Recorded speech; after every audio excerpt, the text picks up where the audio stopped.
കുട്ടി ക്രിക്കറ്റിന്റെ വിശ്വവേദിയിൽ കൊണ്ടും കൊടുത്തുമുള്ള ചരിത്രമാണ് ഇന്ത്യയുടെയും ഇംഗ്ലണ്ടിന്റെയും. ഇത് തുടർച്ചയായ മൂന്നാം എഡിഷനിലാണ് സെമി ഫൈനലിൽ ഇരു രാജ്യങ്ങളും മുഖാമുഖമെത്തുന്നത്.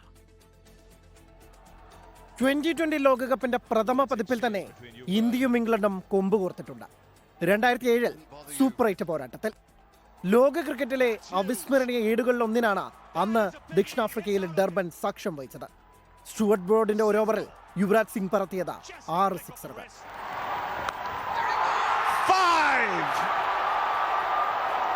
Yes! Last ball of the innings. And he's put it away. Oh, has he? Yes! Into the crowd.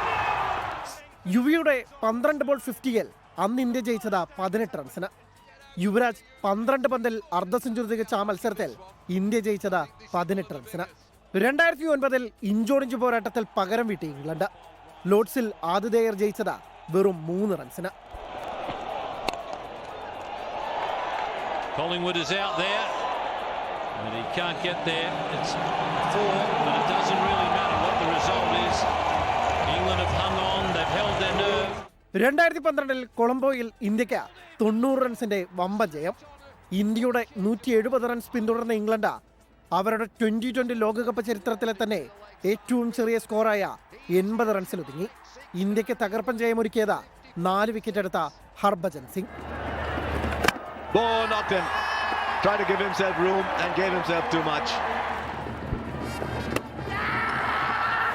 Wicket number 4.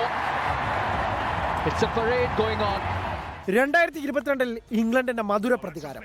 Rohit ശർമ്മയെയും സംഘത്തെയും സെമിയിൽ തോൽപ്പിച്ചത് 10 വിക്കറ്റിന്. That's high. It's over, Cody. England win. 2024 രോഹിത്തിന്റെ പകയിൽ എരിഞ്ഞടങ്ങി ഇംഗ്ലീഷുകാർ. ഗയാനയിൽ 68 റൺസ് ജയത്തോടെ ഫൈനൽ ടിക്കറ്റ് ഉറപ്പിച്ചു ടീം ഇന്ത്യ. വാങ്കഡയിൽ മറ്റൊരു semi ഫൈനലിൽ ഇറങ്ങുമ്പോൾ നേർക്കുനേർ കണക്കുകളിൽ ഇന്ത്യക്ക് 3-2 മുൻതൂക്കം. ഇന്ത്യ ലീഡ് ഉയർത്തുമോ അതോ ഇംഗ്ലണ്ട് ഒപ്പമെത്തുമോ? കാത്തിരിക്കാം. Sports desk 24. ലോകത്തെവിടെയായാലും ഏത് സമയത്തും 24 വാർത്തകളും ഓഗ്മെന്റഡ് റിയാലിറ്റി പാക്കേജുകളും എക്സ്പ്ലെയിനറുകളും വിശദമായി കാണാൻ ഞങ്ങളുടെ യൂട്യൂബ് ചാനൽ നിങ്ങൾക്ക് സബ്സ്ക്രൈബ് ചെയ്യാം.